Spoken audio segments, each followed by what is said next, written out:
तो इस झूठे संसार की भगवान ने उत्पत्ति क्यों कर दी, रचना क्यों कर दी?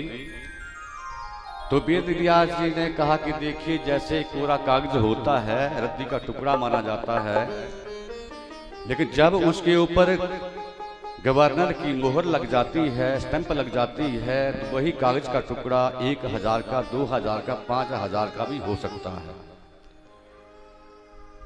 ईश्वर अंश जीव अविनाशी भगवान ने घोषणा कर दी है कि ये जो सारा संसार है ईश्वर अंश भगवान का ही अंश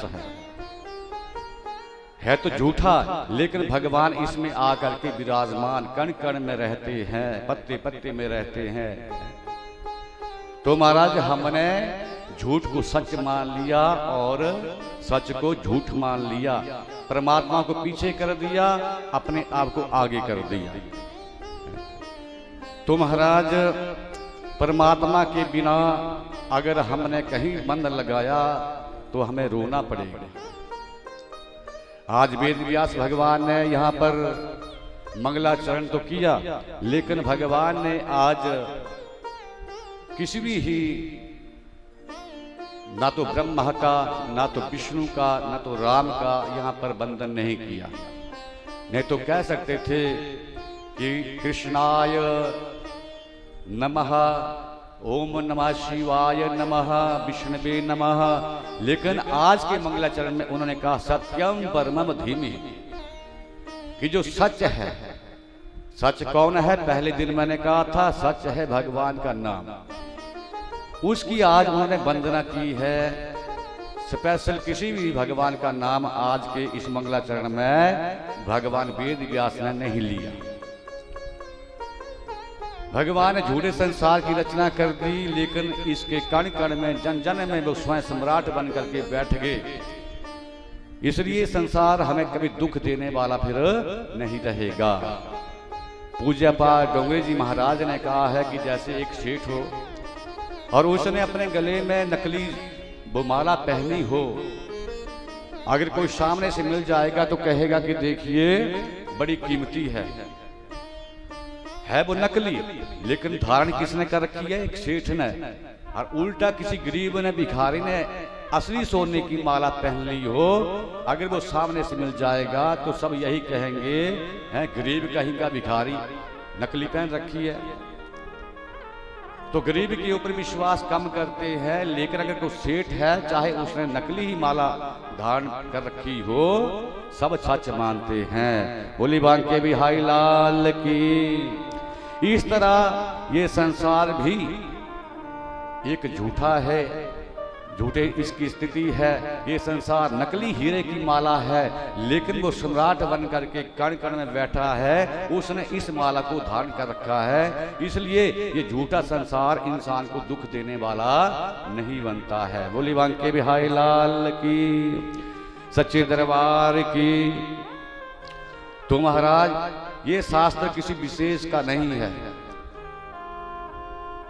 कोई राम को मानता है, कोई राम को नहीं मानता है, कोई कृष्ण को मानता है, कोई कृष्ण को नहीं मानता है, कोई दुर्गा को मानता है, कोई दुर्गा को नहीं मानता है। तो आज के मंगलाचरण में वेद व्यास ने किसी का भी नाम नहीं लिया। मंगलाचरण में कहा सत्यम परमम धीमहि, उस सत्य को दुनिया का हर धर्म का इंसान जीव मानता है, चाहे वो किसी भी धर्म से है, लेकिन भगवान के उस रूप को, सत्य रूप को सब मानते हैं। आज हमारी स्थिति है, कथा में बैठेंगे 2-3 घंटे बैठेंगे, प्रभु तेरी जय, और बाद में भूल जाते हैं। घर में आरती जोत जगाएंगे शाम को, सुबह 5 मिनट उसका ध्यान करेंगे, फिर भूल जाते हैं। माता के मंदिर जाएंगे 5 मिनट तेरी जय, उसके बाद फिर भूल जाते हैं। ये बढ़िया भजन नहीं है। उसकी याद हमें बोलो पल पल आनी चाहिए। बोली बांके बिहारी लाल की। जब हम मंदिर में जाते हैं सज्जनों, तो मंदिर में मूर्ति के अंदर तो भगवान सबको नजर आता है। मंदिर में भगवान का दर्शन करना अच्छी बात है, लेकिन जो मंदिर में पंक्ति है, लाइन है, उसमें भगवान का दर्शन हो जाए, जन जन में भगवान का दर्शन हो जाए, कण कण में हमें भगवान नजर आने लग जाए, तो ये उससे भी अच्छी बात है। और स्वप्न में 24 घंटे भगवान दिखाई देने लगे तो उससे भी अच्छी बड़ी बात है। बोले बांके बिहारी लाल की, क्योंकि हरि व्यापक सर्वत्र समाना, भगवान जो है वो सब जगह विराजमान है। वेद व्यास जी कहते हैं कि एक बात याद रखना कि भगवान के मंदिर जाना है, भगवान से प्रेम करना है तो भगवान से झूठ कपट मत करना। कौन कह रहे हैं? वेद व्यास जी कह रहे हैं आज की कथा से।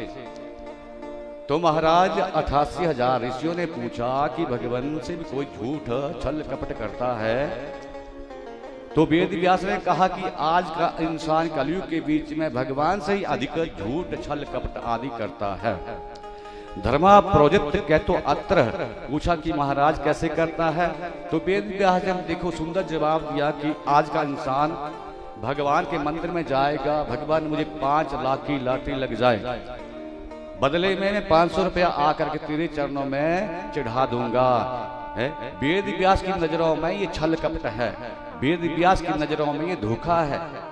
बाजार जाएंगे सजनों तो 100 रुपए की सब्जी 100 रुपए की वस्तु लाएंगे, 100 रुपया ही दुकानदार को देंगे। लेकिन यहाँ पर अरबा खरबा को लेने के बाद भगवान ये 100 रुपया तेरा, ये झूठ है, ये छल है, ये कपट है भगवान के आगे। बोली बांके बिहारी लाल की। तो भक्ति के बदले संसार की वस्तु मांगना व्यास जी की नजर में भगवान से छल कपट है। भगवान कह रहे हैं, वेद व्यास भी स्वयं भगवान का अवतार है, वो कह रहे हैं कि भगवान से छल कपट से करने से बचो जितना हो सके। महाराज बाकी रही देने या ना देने की बात, जिस दिन से वो हमारा जन्म करवा करके भेजता है उस दिन से ही हमारे भाग्य में सब कुछ लिख देता है, क्योंकि वो सारे संसार का बोलो पिता है। जैसे यहाँ पर महाराज एक मजदूर है, वो भी तो महाराज सारा दिन मेहनत मजदूरी करता है, अपने बच्चों का चिंता फिक्र वो भी करता है। उसे भी पता है कि मेरे बच्चे को इस समय क्या चाहिए क्या नहीं चाहिए। तो जो सारे संसार का पिता है, मालिक है, सबका बाप है, उसे क्या हमारी और तुम्हारी फिक्र नहीं रहती है? रहती है कि नहीं? हाजी ना जी बोलो, रहती है ना।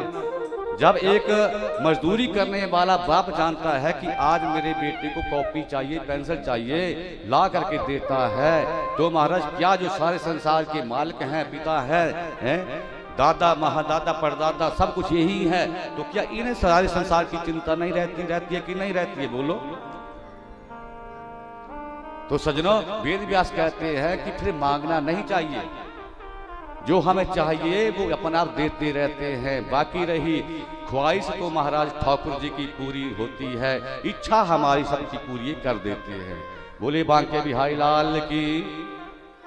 रामायण के अंदर भरतलाल ने भी मांगा था, क्या मांगा था? धर्म न अर्थ न काम न रुचि, गति न चाहूं निर्वाण, जन्म जन्म रति राम पद यही वरदान न आन। कि मुझे भगवान के राम के चरणों की प्रीति दे देना, बाकी सब संपत्ति के मालिक राम है, मैं तो एक नौकर हूं, चाकर हूं। बोले बांके बिहारी लाल की। भोले बाबा ने भी भगवान से क्या मांगा है? भोले बाबा ने भी मांगा है, लेकिन भोले बाबा ने भी भगवान के चरणों की भक्ति मांगी है, प्रेम मांगा है, राम नाम मांगा है सज्जनों। और 24 घंटे भगवान के उस नाम में वो बैठे रहते हैं, मगन रहते हैं। राम राम राम, आप भी बोलो 5 बार। हाँ, तो सौनकाली 88,000 ऋषियों ने सूर्य से पूछा, कुछ प्रश्न किए कि महाराज जब इस मनुष्य का जन्म होता है तो जन्म होने के बाद इस मनुष्य का पहला जो प्रश्न उन्होंने किया कि श्रेय क्या है, उद्देश्य क्या है? तो सूर्य जी ने कहा 88,000 ऋषियों से कि किसी भी तरह किसी भी तरीके से इंसान को भगवान के चरणों की निश्चल भक्ति मिल जाए, इनका प्रेम मिल जाए, चरणों से जुड़ जाए, मनुष्य चोले में आकर के सबसे पहला श्रेय मनुष्य का यही है। दूसरा प्रश्न कि क्या शास्त्र सारा, कि सब शास्त्रों का सार क्या है? 88,000 ऋषियों ने पूछा कि जैसे 4 वेद हैं, 6 शास्त्र हैं, 18 पुराण हैं, रामायण है, गीता है, महाभारत है, तो इन सब का सार क्या है? तो आज सूत जी महाराज ने 88,000 ऋषियों से कहा कि सब शास्त्रों का सार केवल भगवान नाम। चलते फिरते उठते खाते पीते सोते जागते जब भी मिले लो। तो महाराज कथा सुनो, भंडारा लगाओ, आप तीर्थ यात्रा करो, वृंदावन जाओ, लेकिन जब तक आपके मुख में भगवान का नाम नहीं रहेगा तो आपका भंडारा लगाना बेकार हो जाएगा, दान करना बेकार हो जाएगा, गोवर्धन की परिक्रमा करना बेकार हो जाएगा, तीर्थ यात्रा करना आपकी बेकार हो जाएगी। किसके बगैर? बोलो, भगवान के नाम के बगैर। ये सब काम तभी सफल होते हैं जब हम चलते फिरते हैं, उठते खाते पीते उसको याद रखें, पल पल उसका नाम ले। आज की कथा यही कह रही है। मान लिया ऐसा होता नहीं है, लेकिन 2 मिनट के लिए मान लिया कि कमल का फूल कहाँ खिलता है? बोलो, सरोवर में।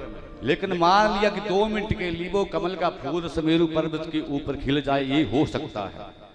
खरगोश के सींग लग सकते हैं, ये भी हो सकता है। पानी में से घी निकल सकता है, ये भी हो सकता है। रेत में से तेल निकल सकता है, ये भी हो सकता है।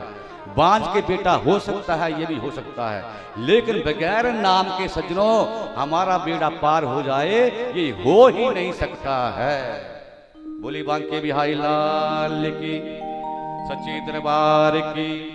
इसलिए उसके नाम को सुबह शाम चलते फिरते उठते खाते पीते सबको बोलो, लेना चाहिए, जपना चाहिए। गुनगुनाए भजन। बंदे रट हरि का नाम सुबह